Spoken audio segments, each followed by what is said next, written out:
All right, hey, how you doing? We are back for the final season, season four. No, the final season, season six, episode four of How to Get Away with Murder. I just did episode three, so you may be getting two videos or one. I don't know. It could be very long. So whatever. Um, let's just jump right into episode four. We are back and we're back with Connor in what appears to be a heart attack, and Michaela's going nuts next door. She was like, what's happening with Connor? What's going on? Somebody tell me something. And she's crying, and she says, I guess because she was able to hear everything that's going on. So she doesn't know what's happening. That's how the episode opens.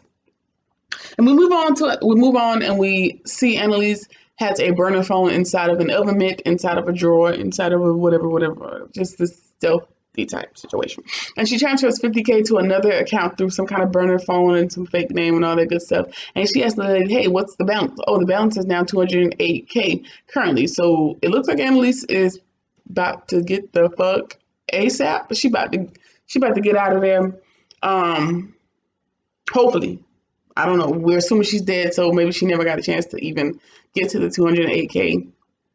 Don't know. All we know, she has a burner phone and a burner account in another country that has $208,000 in it now.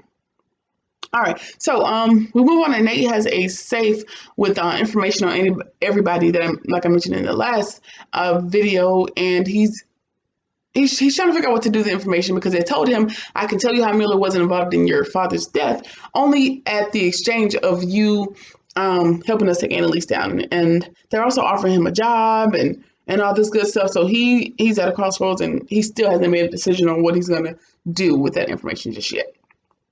All right, so the case in this episode is a guy in a wheelchair. He's suing a dating app owner for only pairing him with disabled women and not giving him a fair chance at finding love with an able-bodied individual or someone that is not disabled. The premise for his lawsuit is that the algorithm is jacked up and he's not being given a fair opportunity to find love. That is his whole case. So Annalise is, working with the students, and they have to try to win this as a civil rights case.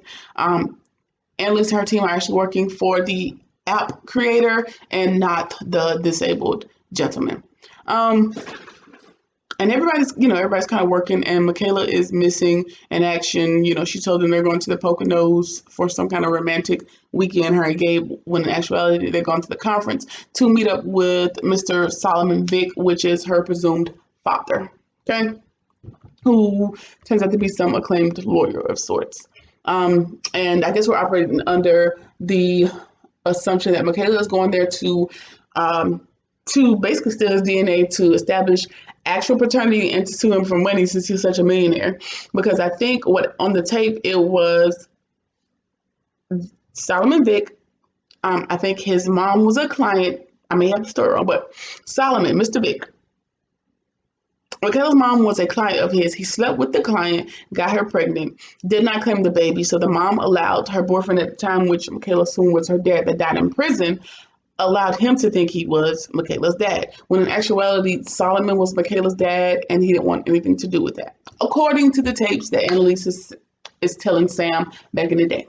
Okay? So she's trying to confront him or at least steal his DNA and get some money at best. Okay? Hope that makes sense. All right, so we're moving on, and Bonnie has gone to Tegan's office for one reason or another, and she found some divorce decree paperwork, and she steals it. She gives it to Nate, hoping that it's a paper trail to lead back to the Castillos in some type of way to hopefully tie her back to Nate's dad's death. Okay, so Oliver and Asher are trying to help the team find a way to discredit the disabled guy, the guy in the wheelchair, and help dismiss his case. Because at this point, the app creator has offered him, $30K, $40K, $50K, $60K, and he's taking no amount of money. He wants the algorithm changed, and that's it. There's no other. That's all he wants to happen. So they found some hate speech of his on some message boards, and they kind of use that as some kind of grounds for him to not be able to sue the app creator and to And basically his hate speech is like, he kind of hates women for whatever reason or another, which that is actually his reason for not being able to find a date and a soulmate, which is what he's looking for. It has nothing to do with the algorithm. It is his ideals towards women that he has let the world know on message boards over and over again. So they're going to use that to hopefully get the case thrown out. So we'll see. All right, so we come back. He comes up with that information. They're at mediation, which looks like mediation or arbitration at this point. They're not in court, and the ladies offer him $5 million. She was like, "I'll give you $3 million. I'll give you $4 million. I'll give you $5 million to leave it alone." And he won't. He's only wants the algorithm changed so that he can be matched with able-bodied women like everybody else. Okay. All right. So. Moving on, and Annalise finds out that somehow or another she was able to find out that the app manager, the app creator, is actually using her algorithm for beta testing, and the beta testing that she's using is in order for her to sell her app to the United States government for $50 million, which is why she's been so willing to give him $5 million, because hey, if you're going to make $50 million, well, off of the hope that she's going to make $50 million by selling this app to the federal government. Okay, cool. So offering him $5 million out of 50, that's like $1 out of 50. I don't know math, but yeah, she's offering him a small percentage of what she thinks she's going to make in the future. However, the only problem with her app, her algorithm. The problem with her algorithm is when people are using her particular app to find dates, to find housing, to qualify for loans, to be included in certain circles, it is going to weed out people of color from every single aspect. Bitch, you got me fucked up. Yeah, so her app is going to help the government to weed Black people out. Kind of like how kind of how applications do when you check your ethnicity, or when you check your race, or when you check if you have had a criminal background. Those types of things, yeah, those are the things that a app are going to use to weed people out of electronic spaces. People that look like me. So it's wonderful. The funny thing is, things like that already exist, but I digress. It's not about me. I'm just saying. So yeah, she's selling that to the government to kind of help them further discriminate against brown and Black people. Yeah. All right. So, where was I at? I forgot my place. All right. So, we move on to the next scene, and we see that Michaela is at the conference again. So the first day of the conference, everybody likes him. Solomon proclaims to be a 4G, whatever the term was. Basically calls himself a feminist, and he's here to help women, and he's going to be donating $500 million to helping women live their best lives, for lack of a better term, to get the funding that they are historically eliminated from when it comes to getting traditional loans and things of the sorts. But on the second day of the conference, Michaela can't take it no more, and she's like, "Oh, okay, you're such a great person, but do you suit your clients?" And And he kind of looks at her like, something's off about this girl. So I think he's kind of realizing, like, I know her, she might be my daughter, basically. So he denies all of the accusations while he's amongst the panel of his peers. So she's upset about it, and we'll see what happens. All right, so. Annalise and her team has decided they're going to give the dude in the wheelchair, they're going to give him information on the dating app lady, so he can be the bad guy that takes them down, because they don't support her algorithm as well, but they're lawyers and they have to defend their client. So what they're going to do is they're going to, take the back route and give him the passwords, to her accounts, kind of, let them know that the algorithm is going to be sold to the government, and that, they just feed him all the information that they found out on her. Also while giving him her passwords, so. And what he decides to do with that information is he uploads her sex tapes from her, from having her passwords and all that good stuff. And turns out Annalise and her team kind of uses that to backfire on him and lets him know, like, hey, you're extorting her. This is sexploitation. And it's also whatever the new term is for leaking people's sex tapes. There's a legal term that makes that illegal. So he has broken a few laws just by using her passwords, uploading her sex tapes, and all that good stuff. So that was more like, hey, we got you back to a corner. You could be facing charges. So let's just drop everything. Let's drop the lawsuits. Let's wash our hands. Let's call it done. Well, he's not. He said he would rather die. He'd rather die than surrender to a room full of women. And I quote, I would rather die than submit to a room full of women. But you want the algorithm change for a date now. You want to meet a woman so bad that can walk, talk, and do other things that you can't do, but you also hate women. Catch 22? Right.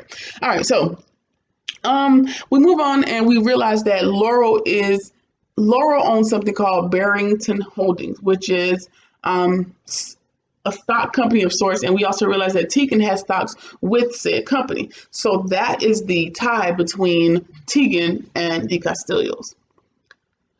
That's gonna get sticky. Also, Asher is during this whole app algorithm dating site situation. Everybody, Annalise and the team and everybody's using the dating apps. They're swiping left, swiping right, clicking just to, I guess, kind of do market research, I suppose. And, Asher's not matching with anybody. Oliver and Connor are having a great time. They've decided to incorporate a third into their marriage for the evening. And Connor says he's okay with it, but he's not. He's very uncomfortable. Oliver is just having the time of his life. Okay. So while that's happening, Asher is having an identity crisis because nobody wants him. We're trying to figure out how to win the case, and he's over here trying to figure out why he can't find anybody, even though he's straight. Don't think that makes a difference, but okay, Asher, we'll go with it. All right, so move on, and we see that Tegan gets a call from Cora, which is her wife, which is a part of Homeland Security, while Bonnie is there, and she decides, I don't want to answer it. So they continue the conversation, and Bonnie tells her, hey, I was in your office earlier, and I saw that your divorce decree was in there. Do not sign it. I guess at some point, Bonnie had actually read the decree and realized, hey, you're actually getting screwed in the divorce, and the Barrington Holdings company that you got as a stock, very early in your career is worth actually a whole lot more money now. And with the way that the divorce decree is set up, you're actually being gypped out of a lot of money. And, Tegan's like, I don't care. She can have it. I don't, whatever. And she lets her know that Jorge, which I think is Jorge, which is Laurel's brother, I think. Jorge gifted her that stock years ago as some sort of payment for as some sort of blood money that she did for some janky stuff back in the day. She never, goes into what the janky stuff was, but she lets us know that it's blood money and she wants no parts of it. So that is how Tegan is tied to the Castillos. I'm assuming she did some janky work for Jorge and Laurel's dad back in the day, maybe when she was a young, impressionable lawyer, and he gifted her that as some sort of equity as opposed to money. And now she wants no part. She kind of feels bad of what she had to do with it, and I'm assuming Laurel's dad kind of put that ownership on Laurel just to make sure his kids are straight. I guess, just guess, because nobody has cleared up the connection. All right, cool. So that's what she claims. Nate doesn't believe it, but Bonnie does, and they had a little spat about it. Michaela goes into Mr. Vic's room to collect his toothbrush, his hairbrush, anything that may or may not have his DNA on it in order to prove paternity before moving any further with anything else. She gets caught, and they're standing face to face in his room, and he says he already knows who she is. He calls her by Michaela by her actual name, and she breaks out crying and she runs away. She don't stay to hear, how do I know you? Why do you know me? Blah, blah, blah. She's having a whole meltdown moment and walks away. So you went through all that to find him and figure out who he was just to leave? Okay, girl, sure. All right, moving on. Gabriel is still listening to the tapes from Sam and Annalise's conversations, the therapy sessions, and, he's just getting more information on Annalise and Sam at this point. Michaela she decides to meet Solomon at the bar in the hotel. She comes back and he says that he's been waiting to meet her and that's kind of where they leave this episode as far as Michaela's saga is concerned. So hopefully he has a very good explanation on next Thursday, because I'm not happy about it. Okay. All right. So Asher has a date. Asher is still using the app, and he actually matches with someone, and he has a date. So he's gonna get ready for the date, cologning down, lighting candles, and he opens the door, and it's the lady that looks nothing like the app picture.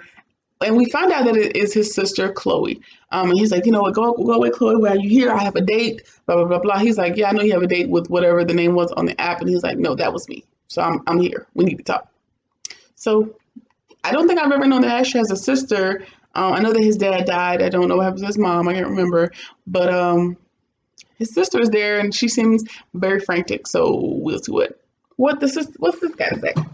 All right, moving on, and we see that Gabriel shows up at Annalise's with the tape, and he realizes that Annalise told Vivian, Gabriel's mom, that Sam came on to her, and that is what led to him leaving their family. Well, according to the tapes, actually, Annalise is the one that seduced Sam.